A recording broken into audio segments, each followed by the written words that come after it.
Hello friends, welcome back to my channel.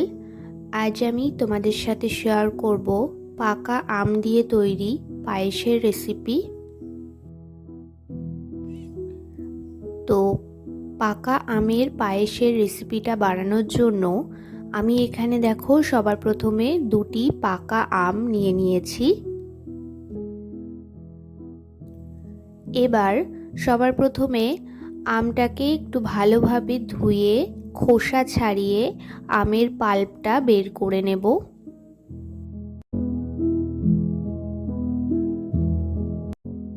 তো আমের খোসা ছাড়িয়ে আমি একটি গ্রেটারের সাহায্যে গ্রেট করে পাকা আমের থেকে পাল্পটা বের করে নেব। তোমরা চাইলে পাকা আমের পাল্পটা বের করার জন্য পাকা আমটাকে ছোট ছোট টুকরো করে কেটে মিক্সার গ্রাইন্ডারে ব্লেন্ড করে একটি ছাঁকনির সাহায্যে ছেঁকে নিতে পারো।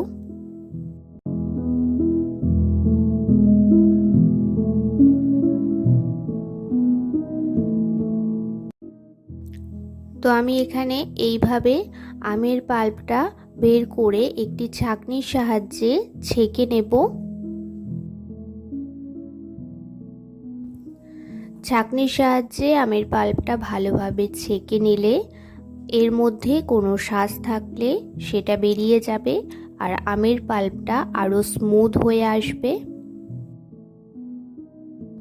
তোমরাও অবশ্যই আমের পাল্পটাকে এভাবে ছাঁকনির সাহায্যে ছেঁকে নিও।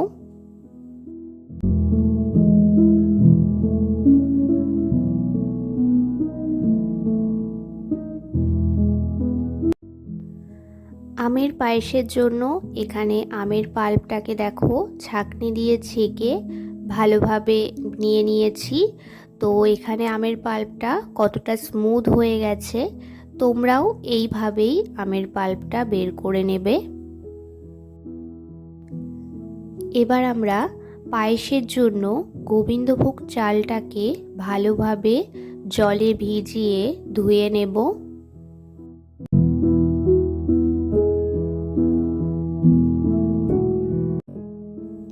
আমি এখানে ছোট বাটির হাফ বাটি মতো গোবিন্দভোগ চাল নিয়েছি। তো চালটাকে সবার প্রথমে জল পাল্টে পাল্টে 2 থেকে 3 বার পরিষ্কার করে ধুয়ে নেব। চালটা ভালোভাবে ধুয়ে জল ফেলে দিয়েছি। এবার এর মধ্যে হাফ চামচের মতো ঘি দিয়ে ভালোভাবে ঘিয়ের সাথে চালটা মাখিয়ে রেখে দেব 10 মিনিটের মতো।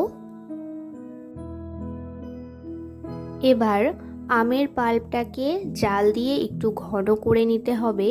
তার জন্য এখানে গ্যাসে একটি ননস্টিক প্যান গরম করে নিয়েছি। এর মধ্যে বের করে রাখা আমের পাল্পটা দিয়ে দিলাম।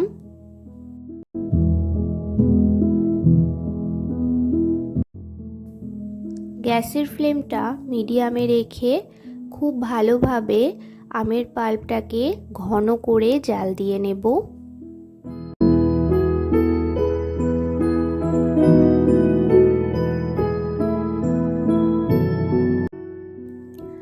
প্রায় 10 মিনিটের মধ্যে দেখবে আমের পাল্পটা খুব ভালোভাবে ঘন হয়ে এসছে। এই পর্যায়ে তোমরা নামিয়ে আলাদা পাত্রে আমের পাল্পটাকে তুলে নিও।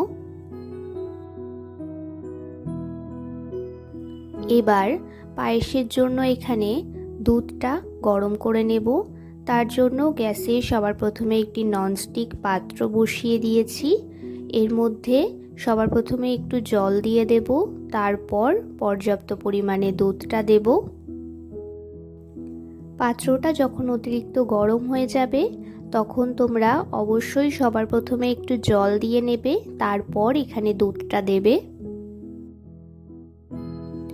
দুধটা ভালোভাবে ফুটে আসলে এর মধ্যে ঘি মাখিয়ে রাখা গোবিন্দভোগ চালটা দিয়ে দেব।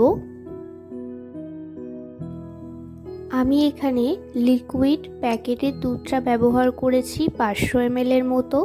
তোমরা তোমাদের পছন্দ মতো পরিমাপটা কম বেশি করতে পারো। তো গ্যাসের ফ্লেমটা মিডিয়ামে রেখে খুব ভালোভাবে কিছুক্ষণ পর পর একটু নেড়ে দিতে হবে যাতে তলায় ধরে না আসে।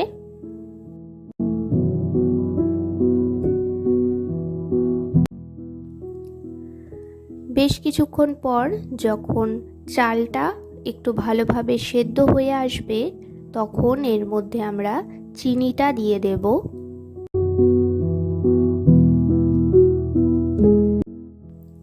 চালটা অবশ্যই সেদ্ধ হয়ে আসলে তবেই তোমরা চিনিটা ব্যবহার করো, নয়তো চালটা পুরোপুরিভাবে সেদ্ধ হবে না। আমি এখানে ছোট বাটির প্রায় হাফ বাটি থেকে একটু বেশি পরিমাণে চিনিটা ব্যবহার করেছি। যদি এখানে তোমাদের পাকা আমটা একটু মিষ্টি কম থাকে তাহলে তোমরা চিনিটা এখানে আরও কিছুটা ব্যবহার করতে পারো, আর মিষ্টিটা অবশ্যই তোমরা তোমাদের পছন্দ মতো কম বেশি দিতে পারো।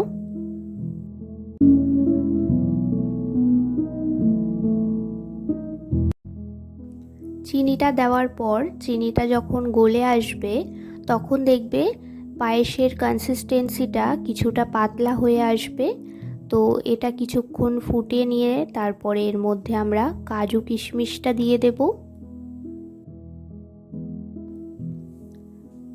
ভালোভাবে আরও কিছুটা ঘন হয়ে আসলে গ্যাসের ফ্লেমটা একদম কমিয়ে দিয়ে এর মধ্যে এবার পাকা আমের যে পাল্পটা ঘন গাঢ় করে রেখেছিলাম সেই আমের পাল্পটা এর মধ্যে মিশিয়ে দেব।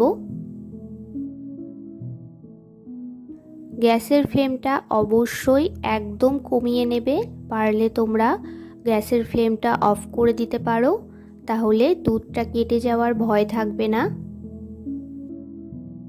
আমি এখানে গ্যাসের ফ্লেমটা একদম লোতে রেখে আমের পাল্পটা পায়েসের সাথে মিশিয়ে দিয়েছি আর খুব ভালোভাবে নাড়াচাড়া করে আমের পাল্পটাকে পায়েসের সাথে ভালোভাবে মিশিয়ে দিলাম। তো তোমরা এখানে খেয়াল করো পায়েসের কালারটা আমের পাল্পটা দেওয়ার পরে কত সুন্দর হয়ে এসছে। তো এখানে আমরা আরও কিছুক্ষণ পায়েসটা ফুটিয়ে নেব। এই পর্যায়ে তোমরা মিষ্টিটা একবার চেক করে নিতে পারো। তো আমার এখানে মিষ্টির পরিমাপটা একদম ঠিক আছে। তো পায়েসটা আমি আর কিছুটা ঘন করে নামিয়ে নেব। তো এখানে আমার তৈরি হয়ে গেল পাকা আম দিয়ে তৈরি আমের পায়েসের রেসিপি। তোমরাও বাড়িতে চটজলদি বানিয়ে ফেলতে পারো। আর এই রেসিপিটি তোমাদের কেমন লাগলো আমাকে অবশ্যই কমেন্টে জানিও। যদি ভালো লেগে থাকে তাহলে একটি লাইক করে দিও। আমার চ্যানেলে নতুন হয়ে থাকলে চ্যানেলটি সাবস্ক্রাইব করে পাশে থেকো। দেখা হচ্ছে নতুন ভিডিওতে।